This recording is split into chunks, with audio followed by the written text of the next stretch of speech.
chạy spec hay nhưng mà nghĩ thà tá spec tầm này là không chừng năm pipon một phải pran ít pipon phải vào môi dương đấy ta dương cô là tình pra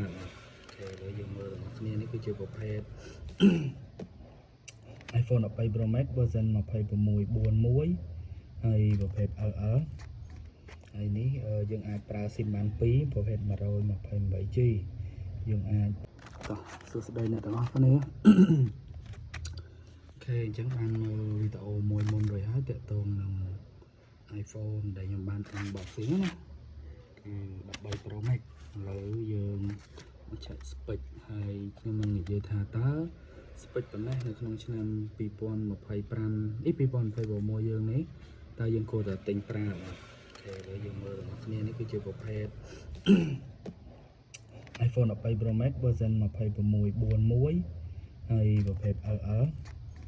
ហើយនេះយើងអាចប្រើ SIM បាន2ប្រភេទ 128G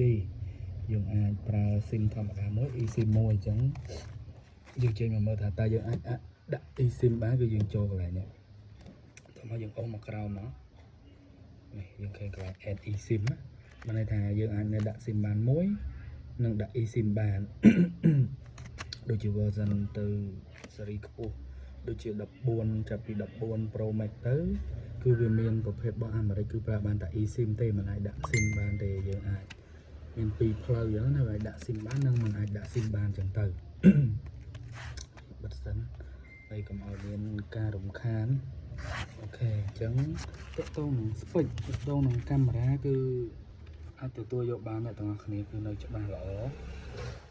ទាំងមុខទាំងក្រោយហើយចំពោះឥឡូវយើងបើក YouTube ណាយើងតេស្ត YouTube បន្តិច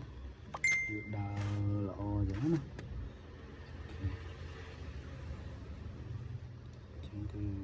អត់អីទេអ្នកនរគ្នានៅក្នុងឆ្នាំ2026នេះគឺចំពោះការប្រើប្រាស់ទៅលើ YouTube លើអីគឺវានៅ support ទាំងអស់ Messenger អីគឺ version វានៅ update បានហើយចំពោះការប្រើប្រាស់ក៏វានៅដើរបានរលូនដែរចំពោះ13 Pro Max នេះអញ្ចឹងហើយចំពោះបញ្ហាតាក់ទងនឹងអេក្រង់សអេក្រង់បែកពណ៌ក៏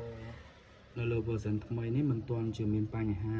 នឹងកើតឡើងទេកាលពីវាចេញដំបូងនៅ version ចាស់គឺវាមានភាពរអាក់រអួលច្រើនអញ្ចឹងអ្នកនរគ្នាអញ្ចឹងនៅក្នុង version ថ្មីនេះគឺវាមិនមានបញ្ហាទេចំពោះ13 Pro Max នេះអញ្ចឹងបើបងប្អូនចង់សាក់លបងទិញប្រើព្រោះតម្លៃវាក៏រៀងធូរដែរចំពោះ13 Pro Max ហ្នឹងនៅក្នុងឆ្នាំ2026ហ្នឹងអញ្ចឹងយើងអាចធ្វើការទិញប្រើបានដោយសារតែការដំណើរការគឺនៅរលូនល្អអត់មានបញ្ហាអីទេគឺនៅដំណើរការល្អទាំងអស់បានថាវានៅប្រើបានស្រួលការលេងហ្គេមលេងអីក៏នៅតែរត់បានស្រួលដែរអញ្ចឹង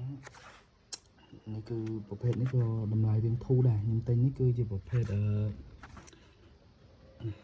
យើងមើលគឺវាលោតតែ service មួយ switch battery មួយហើយនិង display នេះគឺ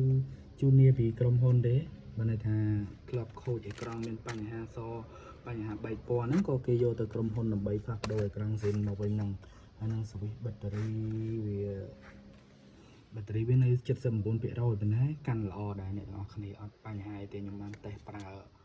ហ្នឹងគឺវានៅកាន់គ្រាន់បើអត់មានបញ្ហាទេបាន4ទៅ5ម៉ោងដែរបើយើងប្រើជាប់លើអេក្រង់អញ្ចឹងវានៅដំណើរការល្អអញ្ចឹងវីដេអូរបស់ខ្ញុំនេះគឺនិយាយពី13 Pro Max នៅក្នុងឆ្នាំ2026ហ្នឹងគឺមានតែប៉ុណ្្នឹងទេអញ្ចឹងអាចជួបខ្ញុំនៅវីដេអូបន្តទៀតខ្ញុំនឹងព្យាយាមរករបស់លេងថ្មីមក unboxing ចែកអ្នកទាំងអស់គ្នាមើលអរគុណជួបខ្ញុំនៅវីដេអូបន្តទៀត